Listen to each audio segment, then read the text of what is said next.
Minute. അതായത് ഉദയശേഷം 6:45 വരെ നീലലഗ്നമായിരുന്നു. 6:45 ശേഷം രവി അഥവാ സൂര്യൻ മേടലഗ്നത്തിലേക്ക് കടന്നു. ഇവിടെ കുട്ടി ജനിച്ചിരിക്കുന്നത് 7 മണിക്ക് ആയതുകൊണ്ട് ലഗ്നം ഏതാണ്? മേടം ലഗ്നമാണ്. കാരണം 2021 ഏപ്രിൽ 6 അഥവാ മീനം 23 6:45 കൂടി മീനം ലഗ്നം അവസാനിച്ചു. മേടം ലഗ്നം ആരംഭിച്ചു. ആ മേടം ലഗ്നത്തിലാണ് കുട്ടി ജനിച്ചിരിക്കുന്നത് എന്നുള്ളത് കൊണ്ട് ലഗ്നം മേടത്തിൽ അടയാളപ്പെടുത്തണം. മേടത്തിന്റെ രാശിപ്രമാണം എത്ര വിനാഴികയാണ്? 276 വിനാഴികയാണ് അല്ലെ? അതായത് ഈ ഒരു ദിവസം 6:45 മേടം രാശിയിലേക്ക് കടന്ന സൂര്യൻ മേടം രാശിയിലൂടെ 276 വിനാഴിക സഞ്ചരിക്കും. അതായത് ഏകദേശം 6624 സെക്കൻഡ്. ഈ 6624 സെക്കൻഡ് എങ്ങനെ കിട്ടിയെന്ന് ചോദിച്ചാൽ ഒരു വിനാഴിക എന്നത് 24 സെക്കൻഡാണ്. അങ്ങനെയെങ്കിൽ 276 വിനാഴിക എത്ര സെക്കൻഡ് ആണ് എന്നറിയാൻ 24 കൊണ്ട് ഗുണിച്ചു നോക്കിയാൽ മതി. അങ്ങനെ ലഭിച്ചതാണ് 6624 സെക്കൻഡ് എന്നുള്ളത്. ഈ 6624 സെക്കൻഡ് എത്ര മിനിറ്റ് ആണ് എന്ന് അറിയാൻ ഇതിനെ 60 കൊണ്ട് ഭാഗിച്ചു നോക്കാം. അങ്ങനെ ഭാഗിക്കുമ്പോൾ 110.4 മിനിറ്റ് എന്ന് ലഭിച്ചു. നമുക്കറിയാം 60 മിനിറ്റ് ആണ് ഒരു മണിക്കൂർ എന്നുള്ളത്. ഇവിടെ നമുക്ക് 110.4 മിനിറ്റ് ലഭിച്ചിട്ടുണ്ട്. അതായത് ഏകദേശം 1 മണിക്കൂർ 50 മിനിറ്റ്. നമുക്കറിയാം 6:45 മുതൽക്കാണ് മേടം ലഗ്നം ഉദയം ചെയ്തത്. മേടത്തിന്റെ രാശിപ്രമാണം 276 വിനാഴികയാണ്. അതായത് ഏകദേശം 1 മണിക്കൂർ 50 മിനിറ്റ്. ഈ 1 മണിക്കൂർ 50 മിനിറ്റ് നമ്മൾ 6:45 ചേർക്കുമ്പോൾ 8:35 എന്ന് ലഭിക്കും. അതായത് 6:45 ആരംഭിച്ച മേടലഗ്നം 1 മണിക്കൂർ 50 മിനിറ്റ് വർഷത്തിൽ ഏകദേശം 8:35 വരെ ഉണ്ടാകും. അത് കഴിയുമ്പോൾ ഇടവം ലഗ്നം ആരംഭിക്കും. എത്ര സമയം ഉണ്ടാകും എന്ന് മനസ്സിലാക്കാൻ ഇടവത്തിന് നേരെയുള്ള രാശിപ്രമാണം എടുത്ത് നമ്മൾ ഈ ചെയ്തതുപോലെ ചെയ്തു നോക്കുമ്പോൾ നമുക്ക് എത്ര മണിക്കൂർ ഇടവം ലഗ്നം ഉണ്ട് എന്ന് മനസ്സിലാക്കാം. അതിനനുസരിച്ച് കൃത്യമായ ലഗ്നവും കണക്ക് കൂട്ടാം. ഒരു പക്ഷേ ഉച്ച കഴിഞ്ഞ് 2 or 3 മണിക്കാണ് ജനിക്കുന്നത് എങ്കിൽ, അല്ലെങ്കിൽ ലഗ്നം കാണേണ്ടത് എങ്കിൽ ഇതുപോലെ രാശിപ്രമാണം കൂട്ടി ഏത് സമയത്താണോ ജനിക്കുന്നത് ആ സമയം വരുന്ന രാശിപ്രമാണം ഏതാണോ ആ രാശിയായിരിക്കും ഇതിന്റെ ലഗ്നം. നിങ്ങൾക്കിത് മനസ്സിലായി എന്ന് വിശ്വസിക്കുന്നു. 2021 ഏപ്രിൽ 6 അഥവാ മീനമാസം 23-ാം തീയതി പുലർച്ചെ 7 മണിക്ക് ജനിച്ച കുഞ്ഞിന്റെ ലഗ്നം മേടമാണോ എന്ന് നമുക്ക് ഓൺലൈനായിട്ട് ഒന്ന് ചെക്ക് ചെയ്ത് നോക്കാം. അങ്ങനെ നമ്മൾ ചെക്ക് ചെയ്ത് നോക്കുമ്പോൾ ലഗ്നം രേഖപ്പെടുത്തിയിരിക്കുന്നത് മേടം രാശിയിൽ തന്നെയാണ്. അപ്പോൾ നമ്മൾ കണ്ടുപിടിച്ചത് ശരിയായല്ല. ഇനി നമുക്ക് 1-2 കാര്യങ്ങൾ കൂടി പരിശോധിച്ച് നോക്കാം. അതിലൊന്ന് നമ്മൾ പറഞ്ഞിരുന്നു 6:45 വരെ അന്ന് മീനം ലഗ്നമായിരുന്നു എന്ന്. അപ്പൊ നമുക്ക് 6:45 ജനിച്ച അല്ലെങ്കിൽ 6:45 എന്ന സമയത്തെ ലഗ്നം ഏതാണ് എന്ന് ഒന്ന് എടുത്തു നോക്കാം. ഇത് കണ്ടില്ലേ? 2021 ഏപ്രിൽ 6 നമ്മൾ പുലർച്ചെ 6:45 ആ ഒരു സമയത്തെ ലഗ്നം എടുത്തപ്പോൾ മീന ലഗ്നമാണ് കാണുന്നത്. നമ്മൾ പറഞ്ഞിരുന്നു 6:45 ശേഷം, അതായത് 6:46 മുതൽ മേടം ലഗ്നം ഉദയം ചെയ്യുന്നത്. അങ്ങനെയെങ്കിൽ നമുക്ക് 6:47 ഇതേപോലെ ഒരു ഗ്രഹനില എടുത്ത് നോക്കിയാലോ? ലഗ്നം എവിടെയാണ് രേഖപ്പെടുത്തിയിരിക്കുന്നത് നോക്കാം. ഇത് കണ്ടില്ലേ? നമ്മൾ പറഞ്ഞിരുന്നു മേട ലഗ്നത്തിലേക്ക് കടന്നത് 6:45 പക്ഷെ ഇവിടെ നമ്മൾ 6:47 എടുത്ത് നോക്കിയപ്പോഴും ലഗ്നം എപ്പോഴും നിൽക്കുന്നത് മീനം രാശിയിൽ തന്നെയാണ്.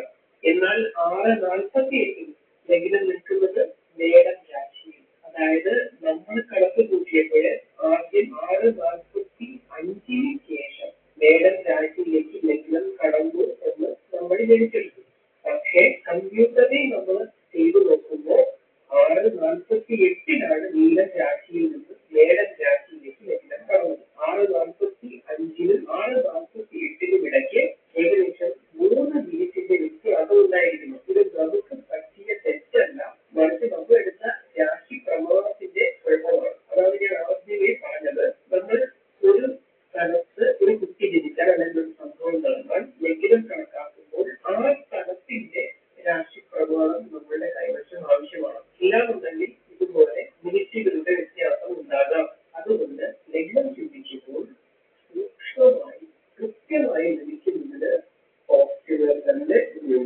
ഈ അറിവ് നിങ്ങൾക്ക് ഇഷ്ടപ്പെട്ടു എന്ന് വിശ്വസിക്കുന്നു. കൂടുതൽ അറിവുകൾക്കായി ഈ ചാനൽ ദയവായി സബ്സ്ക്രൈബ് ചെയ്യുക. ഈ വീഡിയോ നിങ്ങൾ സുഹൃത്തുക്കളിലേക്ക് ഷെയർ ചെയ്തെത്തിക്കുക. ഒപ്പം തന്നെ ആയുർവേദ മീഡിയ ഫേസ്ബുക്ക് പേജും ലൈക്ക് ചെയ്ത് ഫോളോ ചെയ്യുക.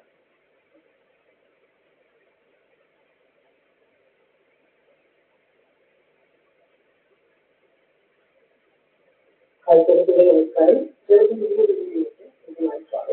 കഴിഞ്ഞ വീഡിയോയിൽ നമ്മൾ രാശിചക്രത്തെ കുറിച്ചൊക്കെ മനസ്സിലാക്കിയത് ഒരു രാശിയെ കുറിച്ച് 12 രാശികളുണ്ട് എന്ന് നമ്മൾ മനസ്സിലാക്കി. ഓരോ രാശിയെയും ഓരോ ഭാവങ്ങൾ പറയുന്നത് ഉദാഹരണത്തിന് മേടം മുതൽ കാണല്ലോ രാശി കളിക്കുന്നത്. അതുപോലെ മേടം 1, ചിലവും 2 എന്നിങ്ങനെ 12 നമ്പർ കൊടുക്കുന്നു. ഇങ്ങനെ നമ്പർ കൊടുക്കുമ്പോൾ ഇത് 1ാം ഭാവം, ഇത് 2ാം ഭാവം, 3ാം ഭാവം, 4ാം ഭാവം, അങ്ങനെ. അതായത് 1ാം ഭാവം എന്ന് പറഞ്ഞു കഴിഞ്ഞാൽ 1ാമത്തെ, 4ാം ഭാവം എന്ന് പറഞ്ഞു കഴിഞ്ഞാൽ 4ാമത്തെ. അപ്പൊ നമ്മൾ ബേസിക് ആയിട്ടുള്ള ഗ്രഹനിലയിൽ മേളമാണ് നമ്മൾ ഓർമ്മിക്കുന്നത്. എന്നാൽ നമ്മൾ വ്യക്തികളുടെ ജാതകത്തെ പരിശോധിക്കുന്ന സന്ദർഭത്തിൽ അതിലെ ലഗ്നമാണ് നമ്മൾ 1ാം ഭാവമായിട്ട് ഉപയോഗിക്കുന്നത്. ഉദാഹരണം പറഞ്ഞു കഴിഞ്ഞാൽ ഈ രാശി എന്ന് പറയുന്നത് നമുക്കറിയാം ചിങ്ങരാശിയാണ്. അപ്പൊ ലഗ്നം ഒരു ഗ്രഹനിലയിൽ ഇവിടെ വരികയാണ്. ഇവിടെ വരികയാണെങ്കിൽ 1ാം ഭാവം എന്ന് പറയുന്നത് ഈ രാശിയാണ്. ലഗ്നം രേഖപ്പെടുത്തിയിരിക്കുന്ന രാശിയാണ് 1ാം ഭാവം. അവിടെ പിന്നീട് ഇതിനെ നോക്കുമ്പോൾ 12 ഭാവം. അപ്പൊ ഈ ഒരു ഗ്രഹനിലയിൽ 9ാം ഭാവം എന്ന് പറഞ്ഞു കഴിഞ്ഞാൽ ഈ ഒരു രാശിയാണ്. എന്നാൽ ഈ ഒരു ഗ്രഹനില, അതായത് വ്യക്തിയുടെ ഗ്രഹനിലയിൽ 9ാം ഭാവം എന്ന് പറയുന്നത് ലഗ്നം മുതൽക്ക് വരുന്ന ഈ ഒരു രാശിയാണ് 9ാം ഭാവം എന്ന് പറയുന്നത്. അപ്പൊ ഓരോ രാശിയുടെ പേരാണ് ഭാവം എന്നുള്ളത്. അതുപോലെ തന്നെ ഹൗസ് എന്ന് പറയാം. അതുപോലെ വീട്, ക്ഷേത്രം എന്നൊക്കെ പറഞ്ഞു കഴിഞ്ഞാൽ ഈ രാശികൾ തന്നെയാണ് ഈ പേരിലൊക്കെ അറിയപ്പെടുന്നത്. ഈ ഓരോ ഭാവത്തിലും ഓരോ അസ്ഥിരന്മാർ, പിന്നെ നമ്മൾ രാഷ്ട്രാധിപൻ എന്നുള്ളത് പറയുന്നത്. ഈ രാഷ്ട്രാധിപന്മാരെ മനസ്സിലാക്കാൻ വളരെ എളുപ്പം. അപ്പൊ മേടം മുതൽക്ക് മീനം വരെയുള്ള 12 രാശികളുടെ രാഷ്ട്രാധിപന്മാർ ആരൊക്കെയാണ് എന്ന് നമുക്ക് പരിശോധിക്കാം. മേടം രാശിയുടെ രാഷ്ട്രാധിപൻ എന്ന് പറയുന്നത് ബുധൻ അല്ലെങ്കിൽ ചൊവ്വയാണ്. ഈ ബുധനെന്നാണ് ചൊവ്വയെ ഗ്രഹനിലയെ രേഖപ്പെടുത്തുന്നത്. അതിന്റെ ചുരുക്കെടുത്ത് എന്നാണ് അവിടെ നമുക്ക് മനസ്സിലാക്കാൻ വേണ്ടിയിട്ട് ചൊവ്വ എന്ന് രേഖപ്പെടുത്തി. അപ്പൊ മേടം രാശിയുടെ അധികം ചൊവ്വയാണ്. ഇടവം രാശിയുടെ അധികം വരുമ്പോൾ ശുക്രൻ. ഇത് ശുക്രനാണ്. മിഥുനം രാശിയുടെ അധികം വരുമ്പോൾ ബുധനാണ്. കർക്കിടകൻ രാശിയുടെ അധികം എന്ന് പറയുന്നത് ചന്ദ്രനാണ്. ചന്ദ്രന്റെ ഗ്രഹനിലയിൽ എന്നാണ് രേഖപ്പെടുത്തുക. തിരിച്ചുകാഴ്ച ബുദ്ധിമുട്ടായിട്ട് തോന്നും. ഇത് എഴുതി പൂർത്തീകരിച്ചതിന് ശേഷം നിങ്ങൾക്ക് എളുപ്പതിക്കുന്ന ഭാഗമാണ്.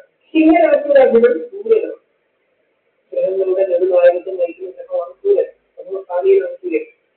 കന്നിരാശി, തുലാം രാശി, വൃശ്ചികരാശി ധനുരാശി. അത് ഈ കന്നിരാശിയിലേക്ക് വരുമ്പോൾ ഈ മെഗനെ ആരംഭിക്കുന്ന അതേ ഗ്രഹം തന്നെയാണ് കാര്യങ്ങളോ. ഉദാഹരണത്തിന് കടകരാശിക്ക് മുകളിൽ മിഥുനം രാശിയിൽ ഏത് ഗ്രഹമാണോ അതേ ഗ്രഹം തന്നെ താഴെ ശരിയാക്കിയാണ്. കന്നിരാശിയിൽ ബുധൻ, ഇടവരാശിയിൽ ശുക്രനാണ്, അതേ ശുക്രൻ തന്നെയാണ് തുലാം രാശിയിൽ. മേടരാശിയിൽ ചൊവ്വയാണ്, അത് തൊട്ട് താഴെയുള്ള രാശിയായ വൃശ്ചികരാശിയിൽ ചൊവ്വയാണ്. ഇനി ധനുരാശിയില് ഗുരുവാണ്. ഗുരു എന്ന് പറഞ്ഞാൽ വ്യാഴം. ഗുരു എന്നുള്ള ഗ്രഹങ്ങളിലൂടെ ഞങ്ങളുടെ വ്യാഴത്തിന്റെ മനസ്സിലാക്കുന്നതിന് അതേ വ്യാഴം തന്നെയാണ് മീനം രാശി. ഈ ഇടതൊട്ടത്തെ 2 ഇടം വരുന്ന രാശികളാണ്. അതായത് മകരവും കുംഭവും. ഈ മകരവും കുംഭവും അധികന്മാരെന്ന് പറയുന്നത് മന്ദലനും